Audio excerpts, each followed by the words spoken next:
pour l'inauguration et aussi parce que il y avait du coup l'auteur Yasmina Khadra, donc qui est un des auteurs préférés de mon père. Et voilà, on voulait profiter de ça pour lui parler, lui poser des petites questions parce qu'on était curieux aussi de certaines choses et puis voilà. Elle est magnifique cette journée. C'est une porte qui s'ouvre sur un horizon magnifique, surtout pour les enfants et pour tous les amateurs du livre. Elle est magnifique, vraiment elle est magnifique. Elle devrait faire la fierté de cette ville. Elle est aérée, elle est lumineuse. Et quand on voit quand même cette jeunesse qui s'enthousiasme pour le livre, on a le droit d'accéder à quelque chose qui s'appelle l'espoir. Parce que les enfants d'aujourd'hui, ce sont l'humanité de demain. Ma mère m'a ramené dans cette bibliothèque pour la première fois, j'avais 6 ans. Et ensuite, c'est devenu du coup ma maison. Je venais ici après les cours. Clairement, ça a étayé mon goût pour la littérature.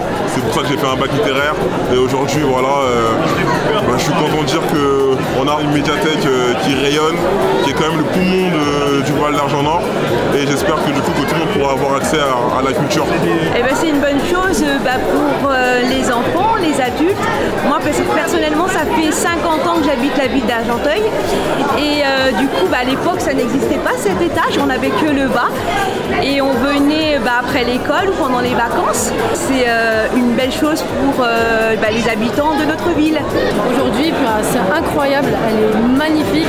Elle a doublé de volume parce qu'avant, elle n'était pas aussi grande que ça. Je suis argenteuillaise et j'ai grandi justement avec cette bibliothèque qui aujourd'hui est une médiathèque, avec, je le cite, Gabriel Lacroix, qui était bibliothécaire ici et qui nous a donné